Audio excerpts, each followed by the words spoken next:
Olá, tudo bem? Me chamo Mariana e hoje nós vamos aprender um pouco mais sobre a execução das penas privativas de direitos. A pena restritiva de direitos é uma das três espécies de penas estabelecidas pelo Código Penal, conforme texto no seu artigo 32, a serem aplicadas ao condenado. As penas restritivas de direitos também são chamadas de penas alternativas, pois são uma alternativa à prisão. Ao invés de ficarem encarcerados, os condenados sofrerão limitações em alguns direitos como forma de cumprir a pena. Cabendo mencionar que as aplicações das penas restritivas de direitos levam em conta a presença dos requisitos objetivos e subjetivos, com justa e adequada punição longe do cárcere, observando a proporcionalidade e destinando-se àqueles condenados que praticaram infrações penais consideradas de baixa periculosidade ou severo desvio de personalidade, onde não é necessário a radicalização das penas. Ainda sobre sua conceituação, o professor Maurício Antônio Ribeiro Lopesa as descreve como a ideia de restrição de outros direitos que não de liberdade de locomoção ou penas alternativas à pena de prisão. Ao que diz respeito à duração das penas restritivas, o artigo 55 do Código Penal especifica que as penas restritivas de direitos terão a mesma duração da pena privativa de liberdade substituída, e conforme decorre do artigo 46, parágrafo 4º do Código Penal, se a pena substituída for superior a 1 ano, é facultado ao condenado cumprir a pena substitutiva em menor tempo, mas nunca inferior à metade da pena privativa de liberdade fixada. Aplicada a pena, em sede de execução, caberá ao juiz comunicar à autoridade competente a esse respeito e determinar a intimação do condenado. Conforme disciplinam os parágrafos 1º e 2º do artigo 154 da Lei de Execução Penal, respectivamente, na hipótese de pena de interdição do artigo 47, inciso 1º do Código Penal, a autoridade deverá, em 24 horas contadas do recebimento do ofício, baixar ato, a partir do qual a execução terá seu início, e nas hipóteses do artigo 47, incisos 2º e 3º do Código Penal, o juízo da execução determinará a apreensão dos documentos que autorizam o exercício do direito interditado. Para o efetivo acompanhamento da execução, se o executado descumprir a pena, diz o artigo 155 da Lei de Execução que a autoridade deverá, e qualquer prejudicado poderá, comunicar imediatamente o fato ao juiz da execução. É que nos precisos termos do artigo 181, parágrafo 3º da LEP, a pena de interdição temporária de direitos será convertida em privativa de liberdade quando o condenado exercer injustificadamente o direito interditado. Agora iremos falar acerca das espécies de penas restritivas de direitos constantes em nosso ordenamento, que são elas. Número 1. Prestação pecuniária, que nada mais é do que o pagamento em dinheiro à vítima, aos seus dependentes ou à entidade pública ou privada com destinação social de importância fixada pelo juiz. Esse valor não será inferior a um salário mínimo nem superior a 360 salários mínimos, sendo certo que o valor pago será deduzido do montante de eventual condenação em ação de reparação civil, se coincidentes os beneficiários. Nos casos em que o pagamento não ocorrer de forma voluntária e a pena de prestação pecuniária decorrer de condenação em processo de conhecimento tramitado perante o juízo comum ou no juizado especial criminal, deverá ser convertida em pena privativa de liberdade, observada a inicialmente aplicada, e esta será executada conforme os regramentos da Lei de Execução Penal, respeitado o regime inicial fixado na condenação.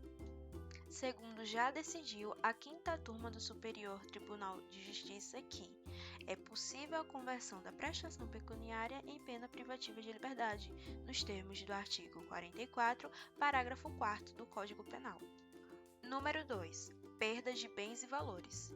Essa restritiva é de natureza pecuniária e consiste em retirar do agente o benefício que auferiu com o crime, além de privá-lo da vantagem, diminuindo seu patrimônio e desestimulando a reiteração. Esse tipo de confisco é muito comum nas condenações pela prática de tráfico de drogas, nas quais casas, carros e às vezes até aviões utilizados para transporte e distribuição de entorpecentes são apreendidos. Após a decisão judicial de impedimento, muitas vezes os bens são destinados a órgãos de segurança pública, passando a serem utilizados no combate ao crime. Número 3. Prestação de serviço à comunidade ou entidades públicas, que consiste na distribuição de tarefas gratuitas ao condenado, não se confundindo com a pena de trabalhos forçados, que é proibida expressamente na Constituição Federal. Conforme o artigo 149 da Lei de Execução Penal, caberá ao juiz da execução, inciso 1º, designar a entidade ou programa comunitário ou estatal devidamente credenciado ou convencionado, junto ao qual o condenado deverá trabalhar gratuitamente de acordo com as suas aptidões. Inciso 2º, determinar a intimação do condenado, certificando-se da entidade, dias e horário em que deverá cumprir a pena. Inciso 3º, alterar a forma de execução, a fim de ajustá-la às modificações ocorridas na jornada de trabalho. O tempo para exercício da pena será de 8 horas semanais e será realizado aos sábados, domingos e feriados, ou em dias úteis, de modo a não prejudicar a jornada normal de trabalho. Havendo comprovada necessidade, a forma de execução poderá ser alterada pelo juiz motivadamente. Para fins de computação da pena, considera-se a data do primeiro comparecimento, que deverá ser informado nos autos pela entidade beneficiada com a prestação. Essa entidade deverá encaminhar ao juiz da execução, mensalmente, um relatório circunstanciado das atividades do condenado, bem como, a qualquer tempo, a comunicação da ausência ou falta disciplinar. Número 4. Interdição temporária de direitos. Antes de falar sobre essa restritiva, atenção! Ela não se confunde com os efeitos da condenação regulado no artigo 92 e incisos do Código Penal, pois estes não são considerados sanções penais e constituem meras consequências reflexas ou efeitos da condenação.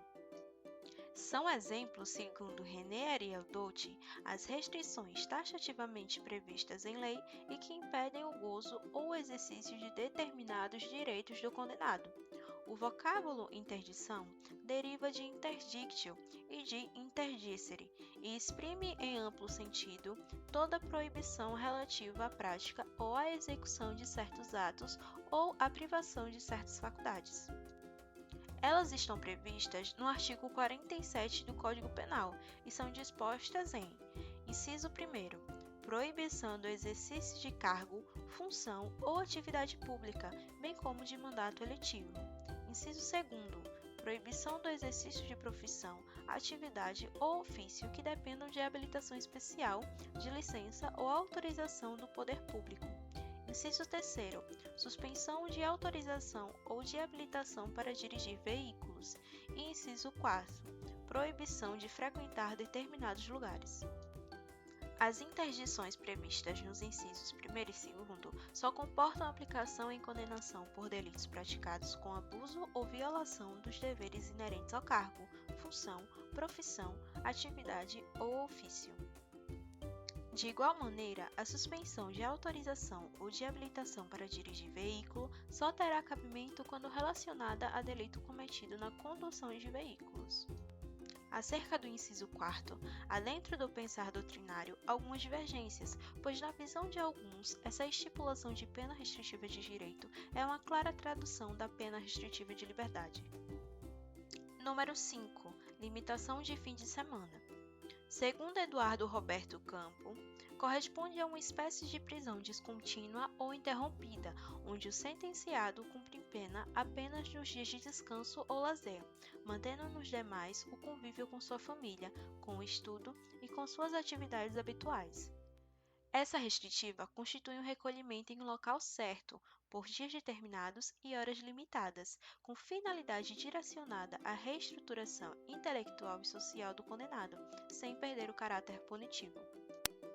Aquele que a ela estiver submetido deverá permanecer aos sábados e domingos por 5 horas diárias em casa de albergado ou outro estabelecimento adequado, visando sua ressocialização e seu reaproveitamento social. Durante sua permanência no estabelecimento, a ele poderão ser ministrados cursos e palestras, ou atribuídas quaisquer outras atividades educativas. Aplicada a pena de limitação de fim de semana, caberá ao juiz da execução determinar a intimação do condenado, certificando do local, dias e horários em que deverá cumpri-la, sendo certo que a execução propriamente dita terá início a partir da data do primeiro comparecimento, que, para efeito de elaboração da conta de liquidação, deverá ser comunicada nos autos. Visando o efetivo controle do cumprimento de pena, o estabelecimento onde se der sua execução encaminhará mensalmente ao juiz competente relatório circunstanciado das atividades desenvolvidas, mencionando a participação e o aproveitamento do executado. Também deverão ser comunicadas ao juiz da execução eventuais ausências do condenado, assim como as informações gerais sobre sua disciplina durante o período do recolhimento punitivo. Se, apesar de devidamente cientificado a fazê-lo, o condenado não comparecer ao estabelecimento designado para o cumprimento da pena, recusar-se a exercer a atividade determinada pelo juiz ou ocorrer qualquer das hipóteses do artigo 181, parágrafo 1º, alíneas A, D e E da LEP, a limitação de fim de semana será convertida em pena privativa de liberdade, observados os termos da sentença condenatória, inclusive no tocante ao regime inicial de cumprimento.